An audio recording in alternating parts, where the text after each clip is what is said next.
Media is the nervous system of a democracy. If it's not functioning well, the democracy can't function.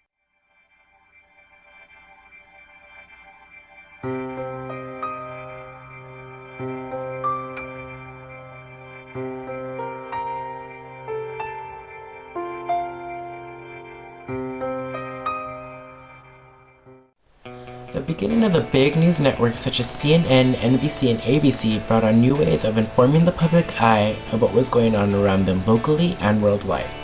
In recent years, this has changed. The corporate media has taken over now, and now it is just an industry that is based on money and ratings, which is no longer informing the public eye of all news. This examination of the corporate media points out the limitations of the corporate media as a reliable source of news and information, but also explores the reasons behind the decisions of the corporate media.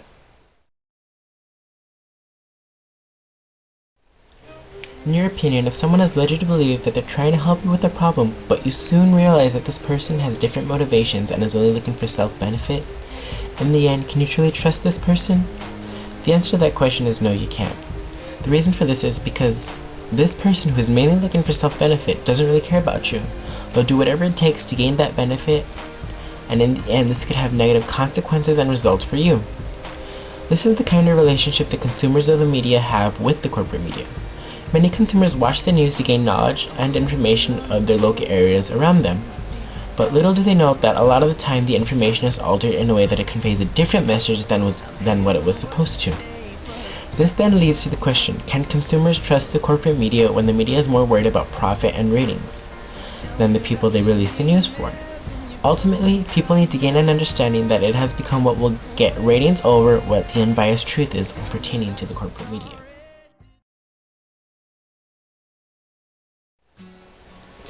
Most media in the United States is run by just 5 large corporations. What this means is that these corporations who are in control are in competition with each other to gain more consumers. What is the best way to gain viewers and consumers? So the answer to that is you only release information and news that the consumers want to see. So yeah, it increases the amount of consumers and viewers that you have, but it also decreases the amount of newsworthy stories that are going to be released. This is important because it has become visible that whoever controls the media controls what the media releases, which can make it too left-sided. For example, the owner of the Fox network, of whom is widely known for being biased and conservative, is Rupert Murdoch. It has been speculated that he is in fact biased and has certain political standpoints that he, along with the Fox network, follow. So whatever he says goes, which means that if news doesn't meet his criteria, it is then not published and not shown to the consumers. Or if it is shown, it is altered to the extent that it conveys a different message that was being shown in the first place. It has been speculated that the corporate media has certain techniques that it uses in order to alter the media that it releases so that it fits their standpoints and that it also is able to grab the attention of the viewers and consumers, so then that leads to good profits and ratings. The techniques include graphics that support the message the network is trying to convey, whether it be right or wrong, music which can add positive and supporting feel to the message, or negative and condescending feel, which can then affect how the message is received by the consumers. They use a lot of opinion grammar because an opinion cannot be proven wrong. And lastly, because they are journalists who are informing the public of news, they are not allowed to say "in my opinion," because that totally defeats the purpose of being neutral. So instead of saying "in my opinion," they would use phrases like "some people say," or "it is said," and then continue with their opinions on the issue. Some people say that this might undermine what the U.S. troops are doing there. Some people say John Kerry has some similarities to an earlier Massachusetts politician. Some people say in light of what's happened with the oil for food program. Some people say supported by Iran. Some say, I've heard a couple people say. Some say that it's a sour grapes book. Some people say it's just too violent. There's too much blood. Some people say. Some people say. Well, some people say. Some people say. Some say. Some people say. Some are saying. Some people say. There's some people who say something, if not major, has already happened. Those are his words. Some people say it's exploitive. What do you say to that? So by using these techniques, the corporate media has been able to alter the media that they release. This then decreases what the consumer will gain from watching the news in the first place. A good example of alterations of a message is the story confrontation between Jeremy Glick and Fox Network's own Bill O'Reilly, who verbally attacked Glick during an interview. The controversy about this story is the fact that Bill O'Reilly verbally attacked Glick because Glick's viewpoints did not support those of O'Reilly's. If you watch the interview between the two, you see that O'Reilly was very unprofessional about the way he handled things with Glick.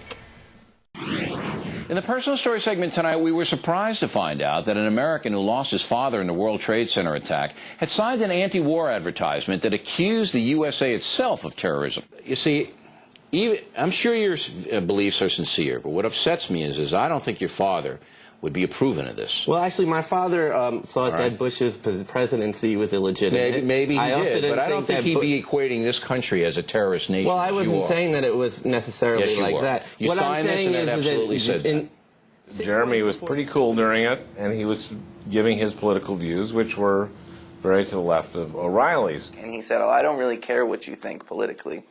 And I said, "Obviously you do care, because A, you brought me on the show, and B, I told him that he uses 9/11 and sympathy with the 9/11 families and the lives lost to rationalize his narrow right-wing agenda." You evoke sympathy with the 9/11 families. That's a bunch of crap. So I've done more for the 9/11 families, by their own admission. I've done more for them than you will ever hope to do. Okay. So you keep your mouth shut when you're you not sit me representing. exploiting.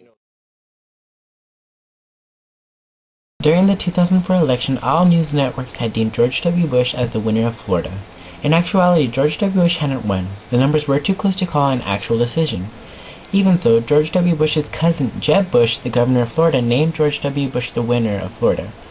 Within minutes, the Fox network released the information.